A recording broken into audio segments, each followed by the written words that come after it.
Hello and welcome to Console Shock, Retro and Modern Gaming Chat with me, Trev, and as always, Stuart.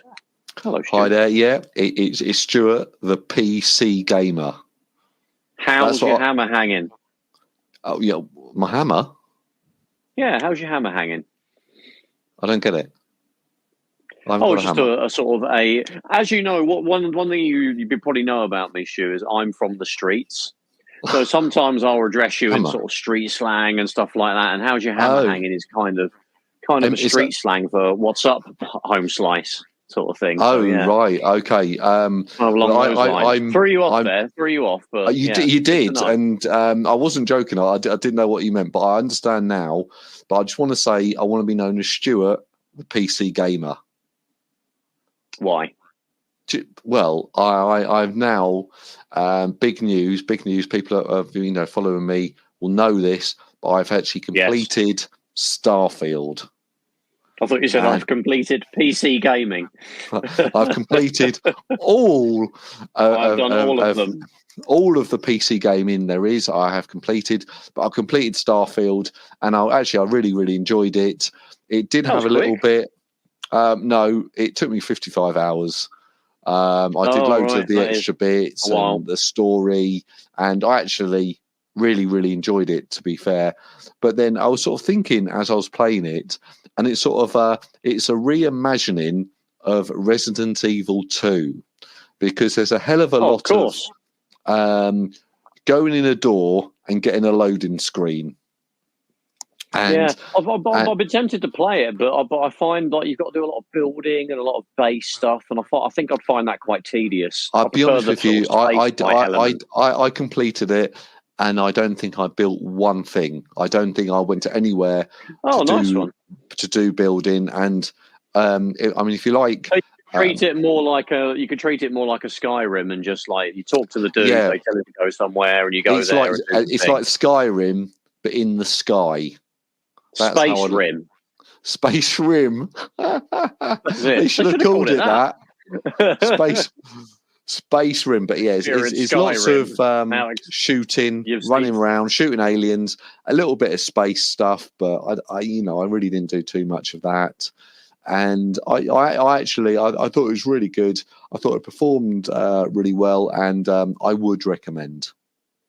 I'm kind of in the middle of a couple of bits at the moment, so maybe I'll try it after that. But I did make a start of Luigi's Mansion 1, or Luigi's Mansion Prime, I guess, whatever you want to call it. I did have it on the 3DS. There was that slightly odd remake that came out in 2018 for the 3DS. I don't know why they'd put it on the 3DS as opposed to the Switch, the Switch was still fairly new at that point.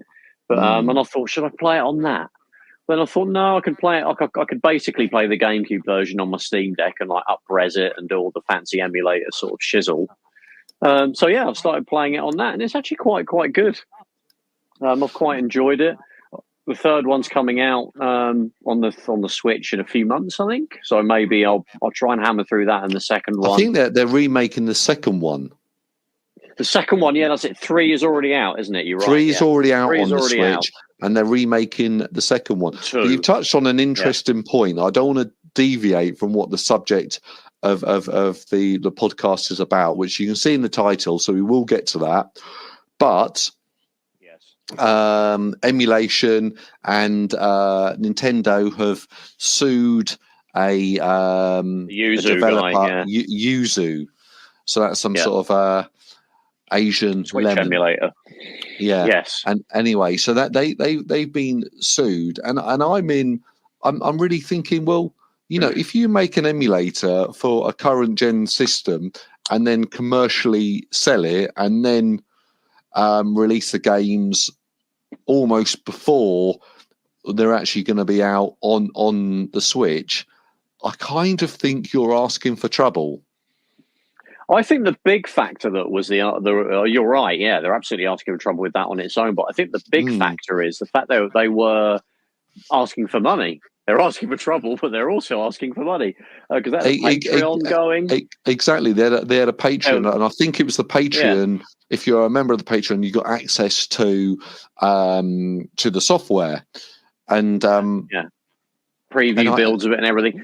And like their website was quite brazen. It had like screenshots of like, not necessarily, I'm not even sure they were actually screenshots of a game running in the emulator. It was just, super high res screenshots of like the latest Switch games saying, hey, play this on your PC, just absolute blatant, it's not your usual emulator, which is hidden away on some kind of someone's personal, GitHub page or personal, or just on a server, which hasn't really got there's no marketing around it. It's just, you just end up finding it from a Google search a lot of the time. Whereas these guys, they were marketing it like it was a legitimate piece of software. So yeah, I think it was fair game, unfortunately. Much like Bleem back in the day was on like the Dreamcast and the PC. Exactly. So I think this is my stance. Obviously, if it's a current gen system, then I think it's Nintendo are fair to go after them, and whether or not people disagree with that's absolutely fine. That's your opinion. But I think for older systems which are not being supported, then I think there's much more justification, for video game emulation for the sake of, preservation, really, of their games. And there's loads of games that came out on Nintendo systems, but if you want to officially play them, you can't. You have to play them through emulation. And in reality, they've made their money. They've been profitable. They've given people a good, source of money, and they weren't making any more money for them, really. So it's a great opportunity for to people to go and download these old games on the NES, the Super Nintendo, the N64, potentially what you're doing, the GameCube, and so on, because you can't play them, through official methods easily. Yeah, exactly. Yeah, but these other emulators, like the GameCube one we just talked about, and RetroArch and all of that, they don't go and brazenly advertise the fact that you can do this and that and play the latest games and everything without needing to buy the originals and give us money to do it. I totally agree that they're developers and they should be paid. But maybe, I don't know, there's probably a better way of going about it than being but then you're saying that those developers who make the emulation software, they need to get paid. But what about the developers of the Nintendo games? And I think it's I'm sure Nintendo made a huge profit out of Tears of the Kingdom. And I don't think they're cutting bonuses and sacking. I think they'll be okay. Yeah, I think 100% think they're okay. But then it's still the reality of it. Well, actually, they've worked on the game for 4 years or however long it was, and so potentially they have the right to sell it and make money on it.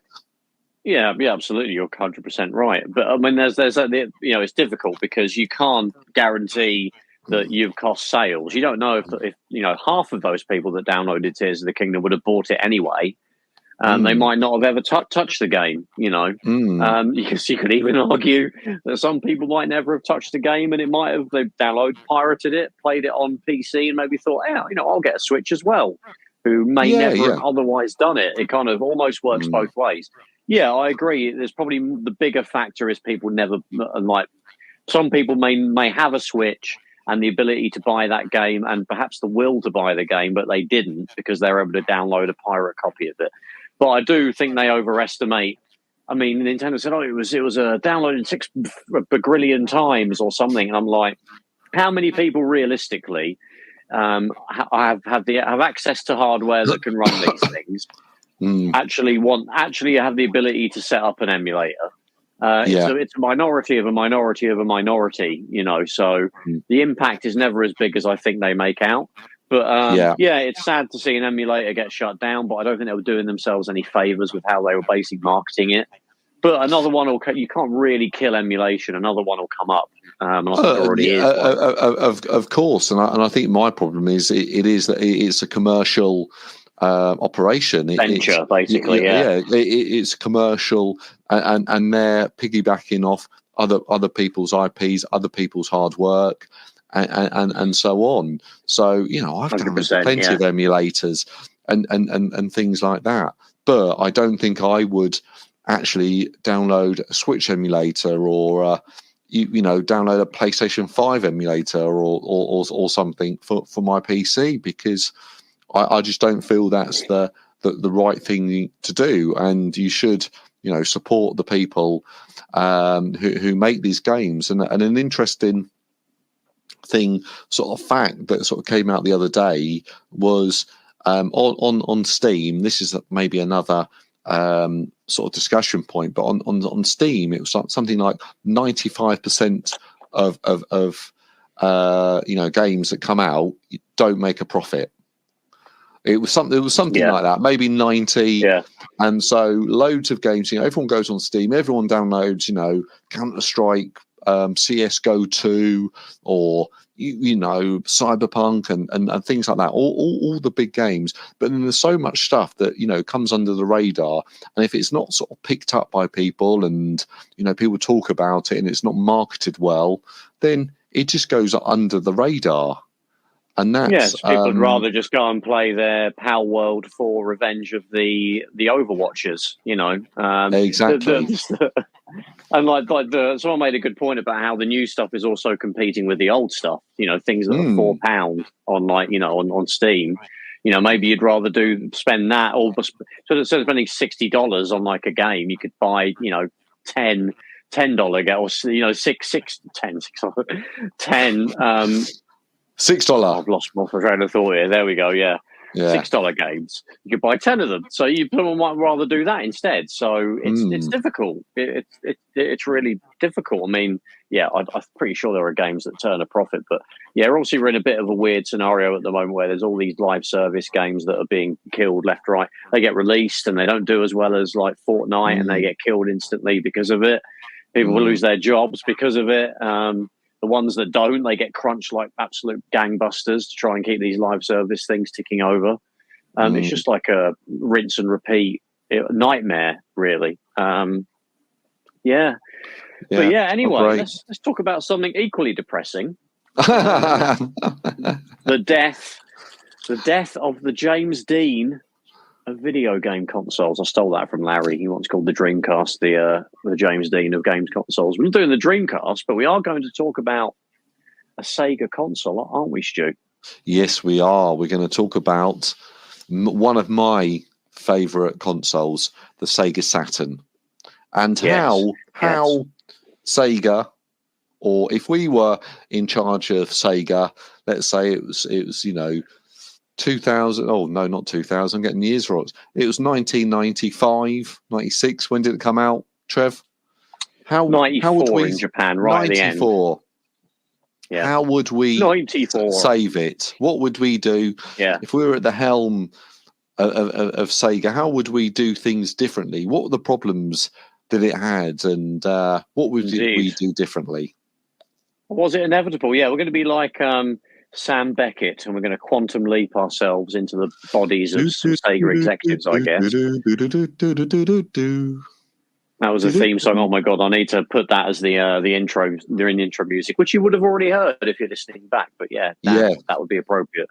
We had a similar thing not that long ago in a previous episode where we sort of discussed it was what killed the Dreamcast, and we sort of talked about we touched upon a lot of things. I mean, some people sort of like to focus on one aspect. We thought it was a combination, really. So, there was the element of people able to burn discs and play them on the Dreamcast. So no one bought any games. That killed the Dreamcast.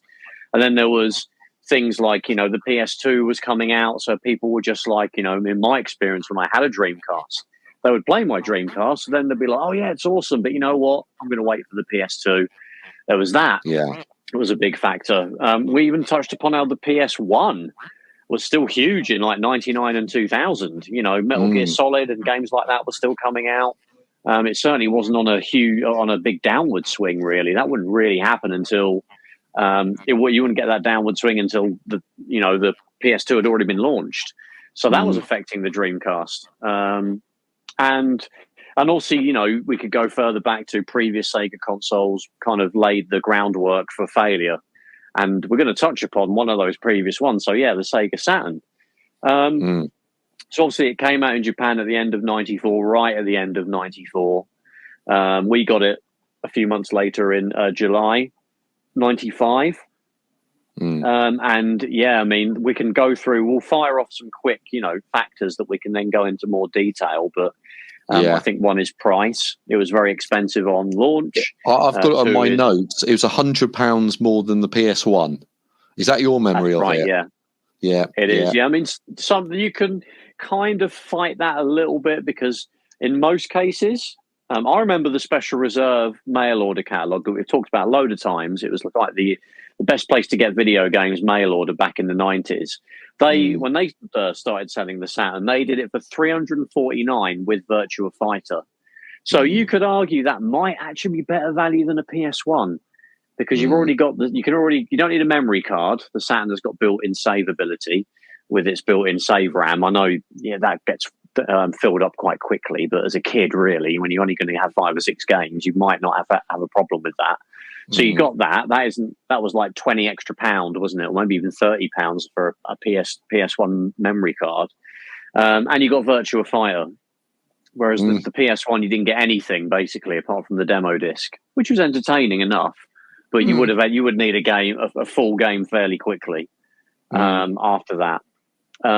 So yeah, you can get around it, but it isn't a good look when you put those prices side by side. Is it $399, which is I mentioned that Special Reserve did $349, but it was actually $399 everywhere else versus $299. So that was a big factor.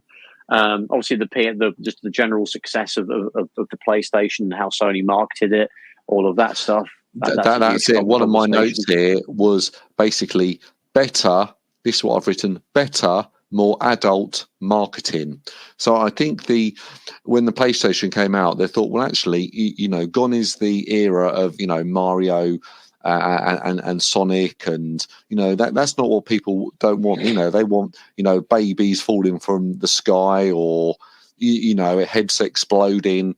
That's what the kids want these days. So Sony did an amazing job of their marketing, really, when I think Sega was still in the world of what people want is sort of fun characters and things like that, really. So from my point of view is if I was in that the hot seat at Sega, I would have tried to make the Sega Saturn cool, and I think that's what Sony did. They managed to make their console actually this is pretty cool, and people wanted it because it was in in the UK it was marketed in nightclubs. It was marketed a different way, and it was made by Sony, which they had a reputation for making quality TVs, quality stereos. Everyone had a Walkman. It wasn't.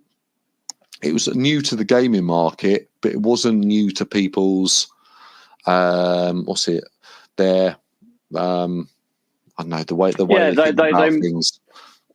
Yeah, absolutely. Yeah, it was marketed to that older demographic. I mean, Sega kind of invented that because Sega were very much about instead of marketing to little kids like Nintendo, and some people say that Nintendo still do that. They were marketing to that kind of older teen demographic, so a lot edgier.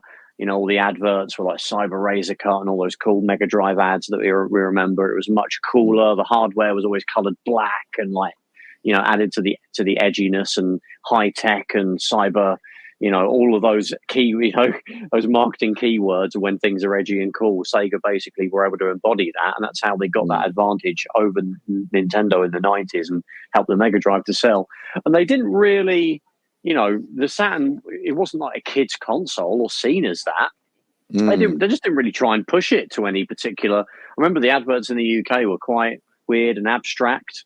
They weren't childish ones or anything. They were just a bit, very 90s rap videos, aesthetic, style, a little bit like abstract, like I say, which probably didn't help really. Sometimes you just need an ad that says, this is the console, here's the cool games, here's how much it costs, go and buy it. Whereas Sony's are a bit more jovial, a bit more funny, a bit more sort of straight to the point. And so it wasn't like it wouldn't have appealed to the classic. They always say in all the PlayStation the history of the PlayStation, why it was successful. It's always like the archetype they always say is guys in a nightclub, they played it at a booth in a nightclub and they went for a kebab afterwards and they went home and maybe bought a PlayStation and they all played the PlayStation. I mean, I was too young for that era. In like 95, I was like 12. So, I certainly never saw it in a nightclub. Yeah. I can confirm that. So for all the ones that I was frequenting in those days. But yeah, and the games as well on the PS1. I mean, Wipeout is really probably the one that people associate, with that launch in the UK, certainly or in Europe, which wasn't really the case in Japan or America. But here, that game was huge and looked cool, and the Designers Republic sort of, aesthetic and the marketing and everything. It looked really cool, and ironically, that was a game that came out on the Saturn. It was fairly decent on the Saturn, actually, a few months later. But yeah, I mean, I'm not sure if that's a huge factor because I don't think that really damaged the Saturn. I think it did more damage to the N64. That really did come across with exactly, and it was a weird time in gaming because there was things like the Jaguar, which came out a year before, the 3DO, the N64 was coming out, and then you obviously had the Saturn, then you had the PlayStation, then it was even things like the Amiga CD32. So I think it was a time where if you were a sort of 15, 16-year-old at that time and you had £300 to think, hold on, I want to buy a games console here, and I've got £300, £400, I can buy whichever one I want. You've really got to make sure that you're. Hold on, I've seen I've seen the Jaguar fail here. I've seen the 3DOs failing, so I don't want to. I don't want to jump on something that's not going to be a successful machine. So I think people were a lot more sort of savvy with their money, and they wanted to make sure that console that they were going to buy, they'll be using it for the next 3, 4 years, 5 years, and there'll be a constant stream of gaming. So I think you had the problem with the Sega Saturn is, the N64 was, on the horizon, and, that had all the big sort of Nintendo titles sort of promised it. And, people still talked about that. I remember all the videos, the Ultra 64, it's got not the Emotion Engine. What was it had that great big Project Reality. Project Reality and amazing sort of, graphics. It's going to look like Terminator 2 and Jurassic Park, basically. Exactly. All the games would look like that. So it was really sort of a tough way of sort of understanding. Then you plug in, you pop in Cruising USA and you're like, what? What's going on here? But so I think that was the problem, where people were just a little bit like they wanted to know that they were backing the winning horse, really. And for me as a kid, it was also the fact that the PlayStation, we're going into sort of N64 PlayStation a little bit, but this did affect the Saturn. It was just far easier to get games. There were so many more games, and they were cheaper. With the Platinum range, you could get, for the cost of one N64 game, you could get like 3 PS1 games that would be good. And the N64 library, it's probably about 90% sports and racing games, I would say, which is weird for a Nintendo console. No other one you could really say that of. But in terms of the price there, we obviously touched upon it already with the Saturn. And obviously games-wise, I think at launch, obviously it would have had a lot more games than the N64. And I think really it probably was only a few less than the PlayStation had at launch. I would actually say that one of the problems, and this is the mistake that they made, was when it was released in America, it was kind of like, and we're going to we're announcing the Sega Saturn, and it's available now. And I think that took a lot of retailers sort of by surprise, and it came out with literally 3 games. And in reality, it sort of came out, and this was the US market. They didn't do this in the UK market. I think we had more games on release, but it was sort of came out as a surprise, and then it had Virtua Fighter. I want to say Sega Rally, and maybe one other game. I'm not quite sure what that was. So it's a bit like, I think it would have been like Daytona. I don't think Sega Rally would have been the following year. I think actually, or the end of '95. I think it was Sega Rally, but Virtua Fighter, Sega Rally. Daytona USA, and a bunch of slightly like perhaps not the best options, like Sega. International Victory Goal, which is actually all right. It's not. I think there was literally three games when it was released. So I think that was a bad choice, because and it's also how those games looked as well. You had Virtua Fighter basically versus Tekken, although Tekken did come out a bit later. I think we got it as a launch game. And if you compare the two side by side, someone's going to assume the the PlayStation is more powerful. And also, and then there was a Daytona USA. I love that first Saturn version, but graphically, it does look quite janky when compared to Ridge Racer. So those launch games didn't do it any favors. Absolutely not. And I think to emphasize that point, I remember Battle Arena Toshinden on the PlayStation. I know it came out on the Saturn later, but that looked amazing. It didn't play very well. Yeah, wasn't a great game, and I think the virtual fighting games, and I always want to say that Sega went down the route of, hold on, let's release the arcade games. Let's release arcade games, and I think at that point, and I've put down here. Basically, Sega had more. I'm saying the word again, but adult games. So they started to have things like Final Fantasy VII, Gran Turismo, Resident Evil. Resident Evil again, that came out on the Saturn, but there was a lot more sort of depth to these games, and they weren't just like, oh wow, I'm playing an arcade game at home. And I love playing Sega Rally. I love Daytona, but have they got depth? I don't think they have. I mean, we can actually look at I've got a list of this is the US, so the UK will have a few more games. But in terms of the launch for the Saturn, you had Clockwork Knight. We can kind of mini review these a little bit. It's actually a decent platformer, but perhaps you should have had a Sonic game instead of that. I always say perhaps port Sonic CD from the Mega CD to the Saturn. I think that would have been a great launch game. A lot of people would never have played that on the Mega because they didn't have a Mega CD. You could obviously enhance it a little bit, add some more levels in, but Sonic CD, I think, would have been Clockwork Knight is still worthwhile to come out eventually, maybe in the subsequent months. But I would have a port of Sonic CD. But Clockwork Knight, decent platformer, nothing amazing. Yeah, not going to pull you away from a PS1. Daytona USA, great game, plays brilliantly, plays just like the arcade, but looks bad. Again, didn't really help it against Ridge Racer. Panzer Dragoon, probably the one original game that was genuinely really good and also looked really good. So that would work in any scenario. Panzer Dragoon, it's a really, really good game. Pebble Beach Golf Leagues, actually an okay golf game. Obviously famous for having the Walrus Dude do those little catchphrases and stuff in between, like "Can you get it inside mine?"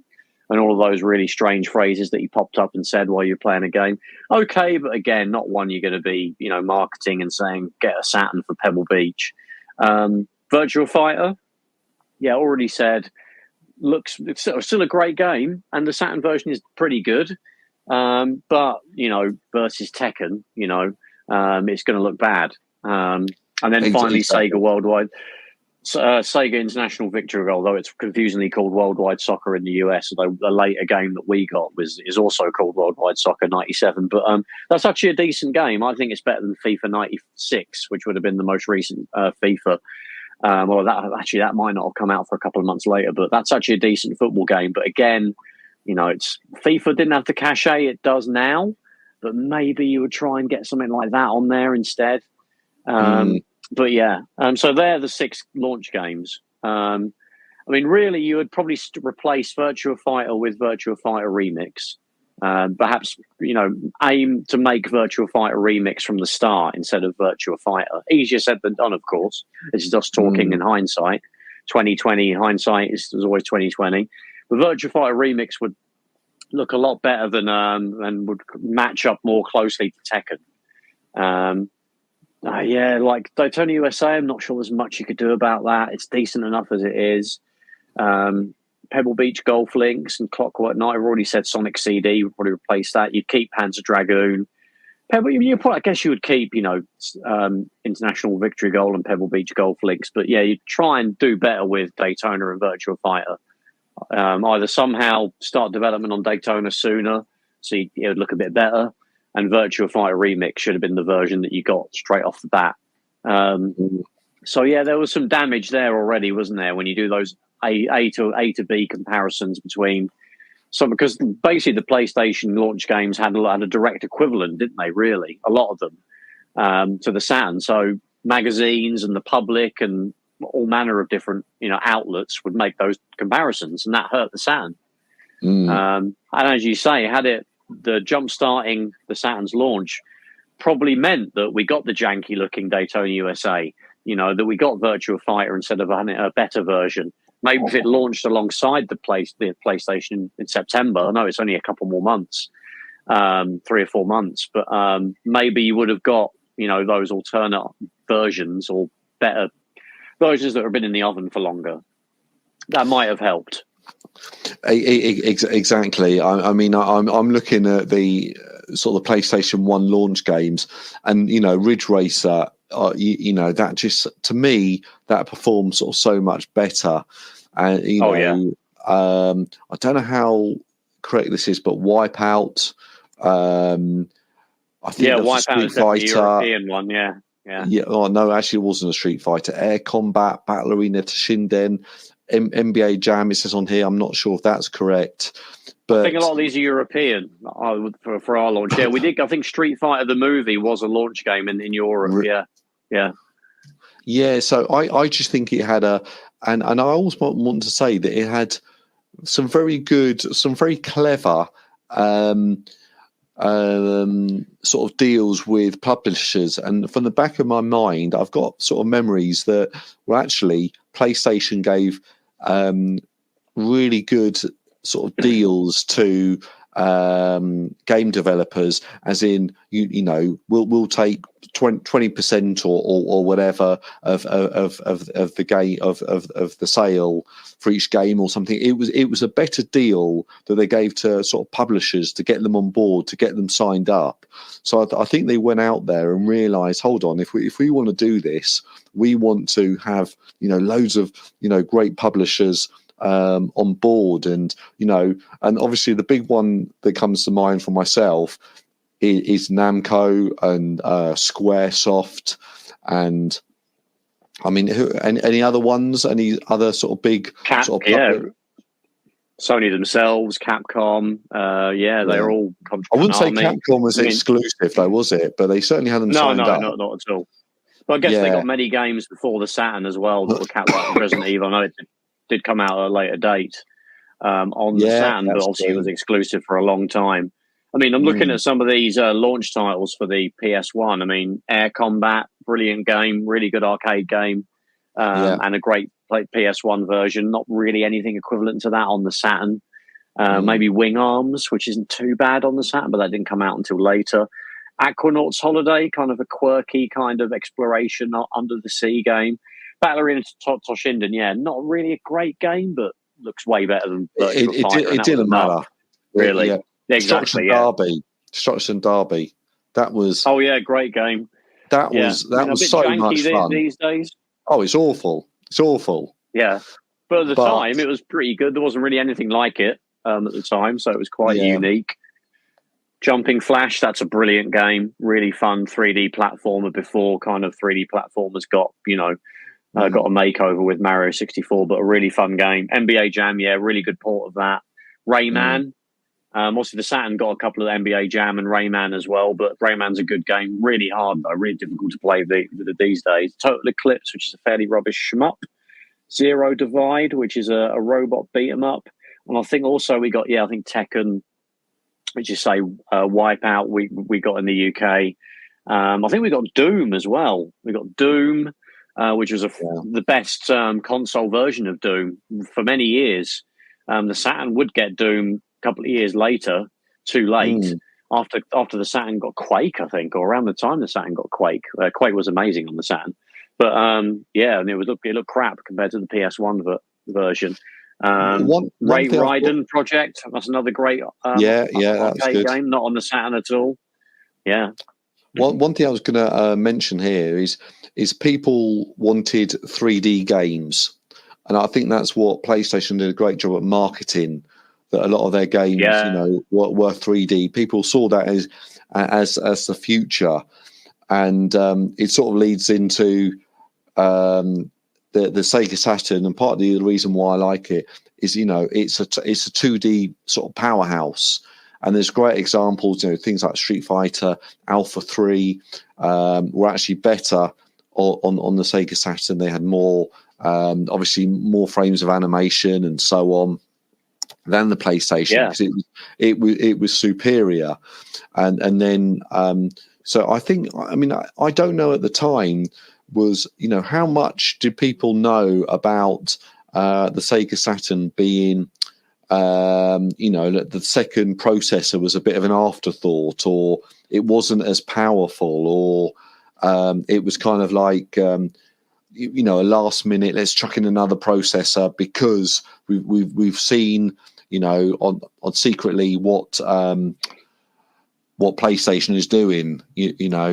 How much? It's interesting because Sega pioneered 3D gaming in many ways. No, they weren't the first to make a 3D game or anything like that, but in the 90s, their arcade hardware blew everybody away. Namco were the only people that were really anywhere near them. But the first Virtua Racing and obviously Model 1, Model 2, Model 3, they were just light years ahead of everyone with 3D rendering and 3D games in the arcade. And to not really make an attempt to make the Saturn kind of that kind of ilk and make a 3D powerhouse is kind of odd. I mean, maybe they think they couldn't get the cost down, perhaps, is the issue there.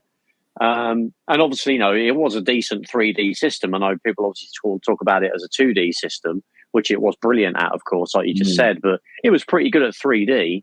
There obviously was the issue with it being difficult to program, possibly as a consequence of them jamming that extra CPU in there to boost the power. But that doesn't necessarily isn't a death knell for a console. I mean, the PS2 was very difficult to program. I was going to say that, it sold gangbusters, so people will make the effort, to make games for it. So that could have happened for the Saturn. People could make games for it if it was successful. It didn't help, as lagging behind the PlayStation meant people were more liable to abandon a game or not even start making it for the Saturn because they felt it was too hard. Maybe if the Saturn was on a similar level to the PlayStation in terms of ease of programming, maybe it might still have failed in the way it did, but it might have failed with a lot more games. Because people would have thought, let's throw it on the Saturn as well. It doesn't take long to port whatever game from the PlayStation. We'll throw it on there and sell a few more copies. Whereas they might have that discussion, with the way it turned out, but they'll be like, no, it's too much effort. We've got to do this. We've got to do that. We need to hire extra people to do it that have the knowledge. No, we're not going to do it. So you end up with a limited library.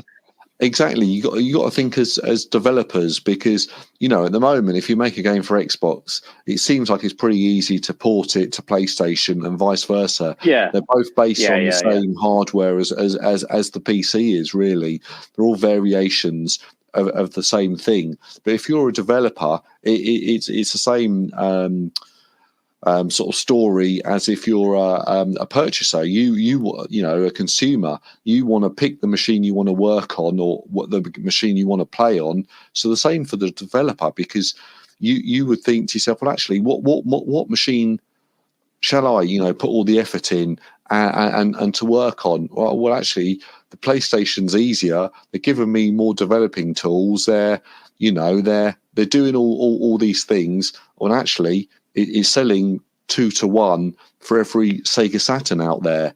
So actually, that's what that's what I want to work on. And and one thing is I want to sort of point out that if you think of games like Blazing Rangers, yes. And then Panzer Dragoon Saga, some of the later games, Burning Rangers, Burning Rangers, Blazing, Burning Rangers. And games like that, they actually looked really good because they started to really understand the second processor. They probably had more development tools and things like that. It didn't take long. Yeah, it didn't take long for the games to look good. I mean, you could argue by the end of '95, still fairly early, that sort of second generation of games that were coming out. Certainly the ones from Sega. Oh yeah, that looked incredible. That blew Tekken 2 away. It was really only Tekken 3 that kind of got to the level of Virtua Fighter 2. And even then, it's still not as high resolution. Sega Rally looked great. Even, when we got to the end of that generation, still looked decent. Virtua Cop looked great. Later 3D fighter games, Fighters Megamix. Daytona CCE was a much better looking version of Daytona. You could argue whether it played better. I don't think it did. But yeah, there were lots of great looking 3D games that came out for the Saturn. It was really just when they tried to port things from the PS1 that things would suffer, like Wipeout 2097. That's still a pretty good game on the Saturn. But yeah, you just just to kind of wrap up this little bit about the difference in the architectures. The Saturn had Hitachi processors, Super H processors, and the PlayStation had kind of in-house developed processors by Sony. They were completely unrelated. You had to be an expert in one or the other. Wasn't one one made triangles and one made polygons? Yeah, you had the VDP1 and VDP2. I think one was the background layers and the 2D elements, and one was the actual 3D polygon stuff, and they would sort of work in tandem. Sometimes, though, some developers wouldn't bother they would just run the entire game on one of those processors and completely not do anything with the other one. But yeah, there was development issues that might have been overcome if the Saturn was selling, but it wasn't. So it became a hamstrung thing. It'll be hamstrung by that, by the fact that it was so difficult to program. So there's that, and I think. Go ahead. I was going to say one other point to sort of link onto that. Obviously, they were buying processors from Hitachi, and there was a cost involved to that. So I've got the feeling that the Sega Saturn was actually a lot more to produce. Sort of per console. I don't know this for a fact, but it seemed to me that the PlayStation was a more economical machine. It was certainly a little bit smaller, and opening them up, I think the PlayStation's got less chips in it, and if the Sega Saturn is using off-the-shelf components made by someone else, obviously there's going to be margins that are going to be involved with that. But then if PlayStation are they're developing their own chips and things like that, and then putting those in the console, that's going to make a huge difference. And then they've got control over, what the chips can do and things like that. So, a much larger extent. So again, it was, it comes down to, hold on, it's Christmas time, and the parents want to buy a machine for their kids, and if one of them is £300 and one is £400, and which one are they going to go for? It's you're 100%. Yeah, you're absolutely right. You're absolutely right, because obviously Sony produced CD drives, so they could probably it wouldn't cost as much to integrate that into the PlayStation, and they made their own CPU and sound chips and things like that. So the cost of the unit to put together was probably a lot less than Sega had to contract all of this stuff out. They're buying the chips from Hitachi. They're buying the CD drive from another company. They're buying the RAM. They're buying the sound chip and all of that stuff. I'm sure some of the many parts of the PlayStation probably were, things they had to get externally, but they probably have better connections being part of that electronic component industry. Whereas Sega are kind of foremost a video game company, and they deal with the components as kind of as a result of that, as opposed to, Sony kind of the forefront of this stuff. So that wouldn't have helped either. And subsequently, when Sega would cut the price of the Saturn, it would really affect the margins massively. Whereas Sony, that wouldn't be the case for them. That's obviously a really big factor as well. I think one of the biggest ones, though, is really, if we look back at, the trail of, destruction that Sega sort of left with in that 16-bit era, when they tried to sort of make add-ons for the Mega Drive, and we got the Mega CD and the 32X. that's probably one of the biggest factors. The failure of those two add-ons really, kind of tarnished the reputation of Sega, and people want to sort of perhaps would steer clear of Sega hardware, thinking that, well, it's not going to be supported for very long. Look at these other two things that they brought out, the 32X and the Mega CD, that are dead now. Why would I really want to get involved with another bit of Sega hardware? Do you think that was a big thing as well? Yeah, 100%. And I always describe that as they lost trust in, because, people want to buy a machine and they want that to be their machine for 4 or 5 years. And, and with the Mega Drive, that's what they got. They bought a Mega Drive and games came out for it for years. But then, you didn't feel you got that if you got the Mega CD, because it was sort of supported, and then out came the 32X. Okay, well, the 32X probably had about sort of 40 games that came out for it in total.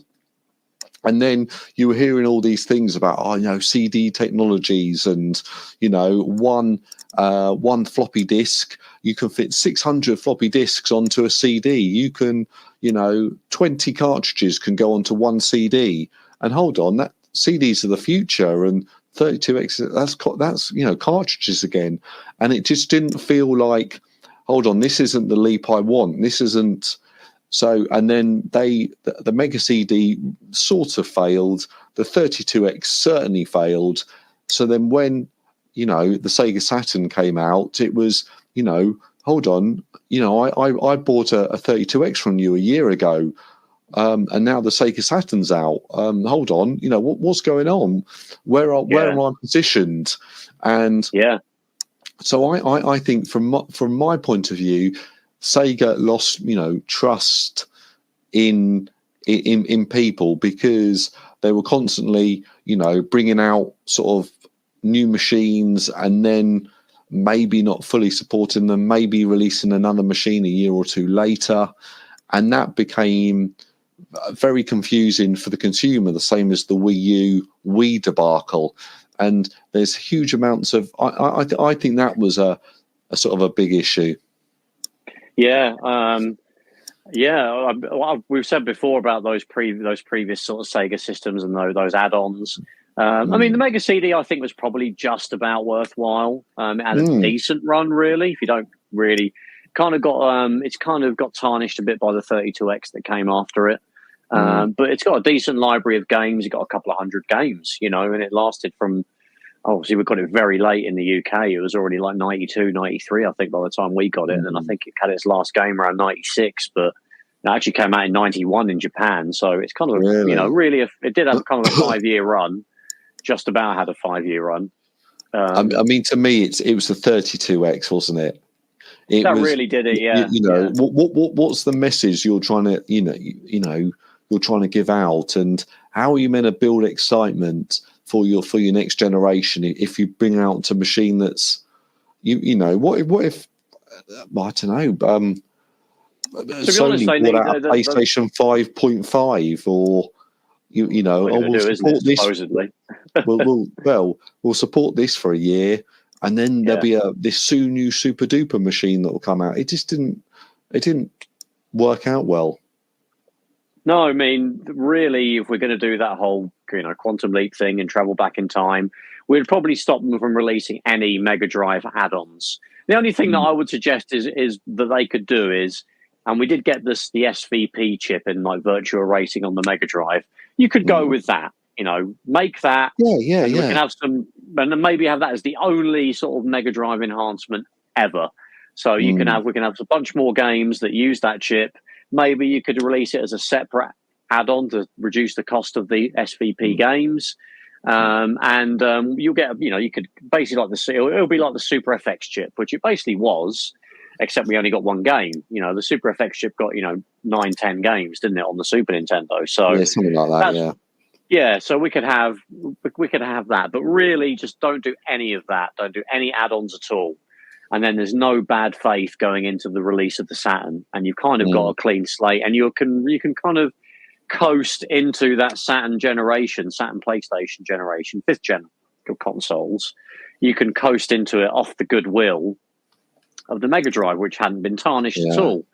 So yeah, but imagine that feeling of, oh, you know, hold on, I've got my, you know, my Mega Drive. I've had it for 5-6 years. I've absolutely loved it, and then there was nothing else that came out, and then all of a sudden it was like, you know, they're building up the excitement for the Sega Saturn. You're seeing all these.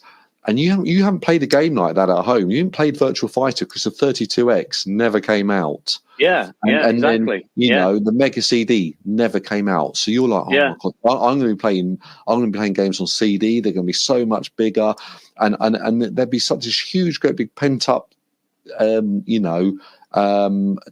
attention to, you know, to get the next machine. But I think there was no pent up demand for that machine because everyone had, oh well, I'll get the Mega CD, I'll get the 32X, and exactly, you know, they could have really sort of built that up, and you know, and really sort of promoted it a lot better, and that's what I think, you know, they should have done, and then I think they would have had I thought a big thing is they would have had a much bigger sort of arsenal of money, a sort of bank full of money from all of the Mega Drive, you know, and they would have constantly made more and more profit on producing Mega Drives and the games. Would have saved R&D costs on making all these add-ons as well. Exactly. So they would have gone into producing the Sega Saturn and actually had a huge, great big war chest to come out and really promote it, and go, well, actually, we want to have Namco working with us.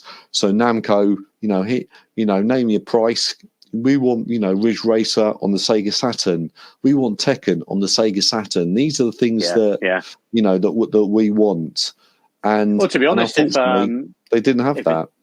If it turned out the Saturn, was able to sort of have a successful launch and continue to be successful, and even if the PlayStation also did, you might find that Namco will be like, look, we're looking over at the Saturn right now. Okay, we've been exclusive to you for the last year or something.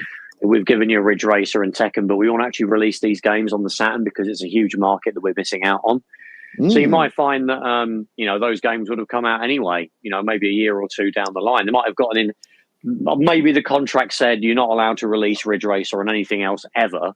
What? They could have been, okay, let's make a custom version of Ridge Racer for the Saturn, like we did with Ridge Racer 64, on the N64. We can, and it could have got its own version, a special Tekken Saturn edition or Tekken remix, or something like Toshinden got on the Saturn. They would have made it impossible for any developers to, not want to develop for them. So there's so many factors that would have come into. Probably the last thing that I would touch upon, being a bit of a Sonic the Hedgehog fan, pretty much my whole life, I think it was a bit of a factor that there wasn't really a big presence of Sonic the Hedgehog. I mean, some people say, well, by 95, 96, no one was interested. And I was like, no, I think there was still definitely people that would have been up for that. I think the best, certainly going in with some kind of a game for the launch would be what I suggested earlier, of a port of Sonic CD. I mean, that obviously means a lot different if they never released the Sega CD, which was suggested might have been a good idea. And then you would have got Sonic CD as a completely new, brand spanking new game. I suppose you could argue that some people, because of the big hubbub around 3D games was massive, and anything 2D was kind of looked down upon a little bit, so that maybe would have affected a Sonic CD. But I think it would be better than nothing. Better than Clockwork Knight. Or release Clockwork Knight as well, if that's being made. But a port of, Sonic CD Turbo or something, or, Sonic CD Special Edition on the Saturn would have been, I think probably would have helped. You could have included Sonic in the marketing then, it could have been the packing game and all that good stuff. And maybe then later, if they somehow did manage to make Sonic Extreme, obviously that mythical Sonic game, 3D Sonic game that never happened on the Saturn, but was rumored to, we got screenshots and everything, and nothing ever came to fruition. You could have continued the Sonic sort of, there wasn't that big kind of weird black hole of 3 or 4 years where we didn't really get anything, did we? We got Sonic Jam and Sonic R and Sonic 3D port from the Mega Drive, which is pretty crap. You know, it would have continued the good run of Sonic games that were started on the Mega Drive. So it seemed weird, like their whole mascot, what they based years and years of marketing on. Then they came out with the Sega Saturn, and then literally, we'll release a compilation of the old games. We'll do a racing game with it, and the racing game it wasn't the best, but that was a good idea. But then I think people were potentially, if you're watching sort of videos of what's coming out on the other side of the the coin, and that's Nintendo. You've got Mario 64, where you're running around this huge world and you're adventuring, you're jumping through great big windows, and they're all rippling mirrors and things like that, and you're looking at that and going, oh wow, that's what a 3D game should look like. And in reality, PlayStation didn't have that, and no, not really. Saturn didn't have that either. And so I just don't. You almost want to say, if I was running, Sega at the time, is why didn't they just make a better Sonic game? It's easy to say in hindsight, but make a really good 3D. It's a no-brainer, isn't it? It should have been. It's kind of a no-brainer, really. They should have had some kind of Sonic, significant Sonic game at launch or shortly after, really, based upon the popularity of Sonic at the time. And it's really funny that when we mentioned Sonic Jam, which was the compilation of the Mega Drive games, I mean, they kind of referred to in like the marketing of that game and the back of the boxes, the three sort of classic Sonic games. But like Sonic and Knuckles is only about a couple of years old. By the time that compilation had come out, now when we get a Mega Drive compilation, it literally is a classic, going back 20, 30 years plus. But then those games weren't really that old, 5 years really. I think 97 was it, or the end of 96 Sonic Jam came out. The Sonic 1 was only about 5 or 6 years old at that point. Not very old at all. But what would be the reason, if you've had a Mega Drive and you've played all those games, you want to play them again, do you? Yeah, when they're not that old, exactly. It's great to have a compilation, but I'd rather they put that energy into. We had obviously the Sega Ages where we got really good ports of Outrun and Afterburner. If they did more of those late 80s, early 90s arcade machines, had more of those compilations like Namco did with Namco Museum. Because we never really got, the Mega Drive got a lot of those games, but obviously they were nowhere near as good as the arcade because the hardware limitations. The Saturn could do those games justice, and it did with Outrun, and Afterburner, so Space Harrier. So if Sonic was already a factor on the Saturn, and perhaps to the point where they didn't really feel they needed to do a compilation of old games, just to try and put something out there that had Sonic's face on it, you could probably have diverted that energy to more retro Sega stuff that would have run great on the Saturn, But then that's my point earlier. Is it was people wanted to play Tekken, they wanted to play Ridge Racer, and I like Outrun. Outrun's a brilliant game. Space Harrier. But God, it's how many times is that going to be released? It was released on the Mega Drive. You're just getting, you might be a better version, obviously, on the Saturn, but it's been just re-released again. It came out on the 32X, and then again on the, and it's a little bit like, well, yeah, great. Yeah, I certainly wouldn't. I wouldn't have suggested it would have been the main focus of the software library, but. Obviously we had Namco Museum on the PlayStation that was very successful. It'll be sort of a supplementary series of games. But I think that would be more useful than a Sonic compilation, which are games that we can just play on the Mega Drive, and they're not even that old at that point, So, but again, the reason why that was thrown out there was just to get something Sonic related out there, really, when they didn't have anything else on the table. And obviously, it was. I'm not saying it was super easy to port those games. They're not emulation. They're not emulated ROMs like they would do now. They literally rebuilt Sonic 1, 2, 3, and Knuckles for the Saturn from the ground up. Oh, did they? Oh, wow. They are native. Yeah, those three games are native Saturn games. So even in doing that, just to chuck out a quick compilation would have been quite a bit of effort. Because obviously, the Saturn wouldn't have been powerful enough to emulate a Mega Drive. So even that kind of is kind of a hiding to nothing, really. But yeah, there we go. That was kind of our thoughts on the Saturn and kind of what killed it, as well as what we may have done to kind of make it more successful. There's no easy answers, really. It's what happened in reality, and that's our thoughts on what they could have changed. Doesn't mean it would have been successful for sure, but I think there is a reality somewhere where it could have competed with the PlayStation. I don't think it could have been the PlayStation. The only system. You got to think that I think my final point really, he certainly competed with the PlayStation in Japan. Yes, to a much higher extent. So in certain parts of the world, he had a better fight at it. Obviously, it still came second or third in the Japanese market, however you want to describe it. But in reality, I think he had a better go at it in Japanese market.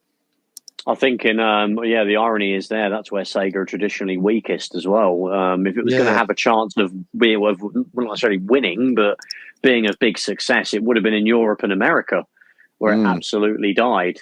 So it's kind of weird how that turned out in the end. But yeah, Sega sabotaged themselves, unfortunately, and that carried on all the way through to the Dreamcast. And we covered that you want to check that out as well, if you're interested in our thoughts on, how the Dreamcast kind of met its demise and maybe what could have changed its fate there as well.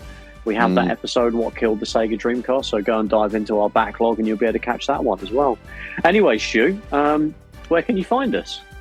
Well, we're everywhere. We're on all of the podcast platforms, Spotify, Apple Podcasts, Google Podcasts. I'll say Stitcher, but I think that's finished now. Then you can find us on Twitter or X, and then you can find us on Facebook under Console Shock, and then, of course, on YouTube, where you can find Console Shock. So please like, share, and subscribe. That's what people say. Yes. That's what they all say, isn't it? The people that do the TikToks and the Minecrafts and all that stuff, yeah. Which is definitely our demographic. But thank you, as always, everybody, for checking out the latest episode. Take care, and we shall see you in the next one. Take it easy, guys. Bye-bye.